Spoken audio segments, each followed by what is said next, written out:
மகாபாரத போர் நடைபெற இன்னும் சில தினங்களே உள்ள நிலையில் நீ ஏன் இங்கு அர்ஜுனா தனியாக அமர்ந்திருக்கிறார் என்று கிருஷ்ணர் கேட்டார்.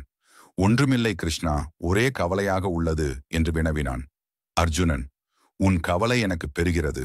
அர்ஜுனா, நான் ஆட்சி செய்யும் போது 2 கிளி எனக்கு பரிசாக வந்தது. அந்த கிளியை பற்றிய ஒரு சிறிய கதை கூறுகிறேன். கேள் அர்ஜுனா என்றார் கிருஷ்ணர். கிருஷ்ணருக்கு நெருங்கிய நண்பர் ஒருவர் 2 பஞ்சவர்ண கிளி குஞ்சுகளை பரிசளித்தார்.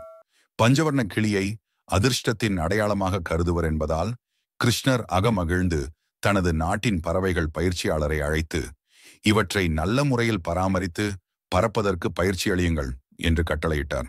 மாதங்கள் உருண்டோடின. பறவைகள் எப்படி வளர்கின்றன, நன்றாக பறக்கின்றனவா என்று தெரிந்து கொள்ள பயிற்சியாளரை அழைத்தார் கிருஷ்ணர். அரசே, 2 பறவைகளில் ஒன்று நன்றாக பறக்க கற்றுக்கொண்டு விட்டது.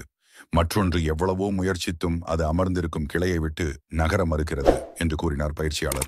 உடனே பேரரசர் தனது நாட்டில் உள்ள புகழ்பெற்ற கால்நடை மருத்துவர்களையும் பறவையியல் நிபுணர்களையும் அழைத்து, பறவைக்கு என்ன ஆயிற்று, அது ஏன் பறக்க மறுக்கிறது என்று ஆராயுமாறு கட்டளையிட்டார். அவர்களும் அதை முற்றிலும் பரிசோதித்துவிட்டு, இந்த பறவையிடம் எந்த குறையும் இல்லை, உடலில் எந்த குறையும் இல்லை, ஆனால் அது ஏன் பறக்க மறுக்கிறது என்று புரியவில்லை என்றனர். இதற்கு என்ன ஆயிற்று, ஏன் பறக்க மறுக்கிறது என்று தெரியவில்லையே. நாட்டுப்புறத்தில் உள்ள வயலில் வேலை செய்யும் விவசாயிகள் அல்லது மூத்த குடிமக்கள் எவரையேனும் அணுகி இது பற்றி கேட்க வேண்டும்.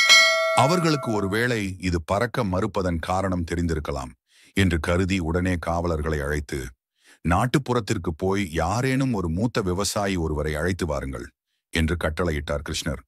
அடுத்த நாள் காலை கண்விழிக்கும் போது அந்த பஞ்சவர்ண கிளி மரத்தை சுற்றி அங்குமிங்கும் பறந்து கொண்டிருப்பதை பார்த்தார் கிருஷ்ணர்.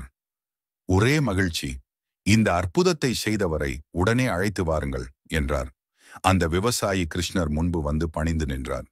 எல்லாரும் முயற்சி செய்து தோற்றுவிட்ட நிலையில் நீ மட்டும் கிளியை எப்படி பறக்கச் செய்தாய் என கிருஷ்ணர் கேட்டார். கிருஷ்ணரை வணங்கியபடியே விவசாயி சொன்னார், அது ரொம்ப சுலபமான காரியம் அரசே. மரத்தில் ஏறி அந்த பறவை உட்கார்ந்திருந்த கிளையை நான் வெட்டிவிட்டேன். வேறொன்றுமில்லை என்று சொன்னார். அர்ஜுனா, இந்த கதையில் உனக்கு என்ன புரிகிறது என்று கேட்டார் கிருஷ்ணர். அதற்கு அர்ஜுனன், இறைவனும் சில சமயம் அந்த விவசாயி போல நாம் நமது சக்தியை உணரச் செய்ய வேண்டி நாம் அமர்ந்திருக்கும் கிளையை வெட்டிவிடுவார். அது நமது நன்மைக்கே, நம் சக்தியை, ஆற்றலை நாம் உணர வேண்டும் என்பதற்காகவே.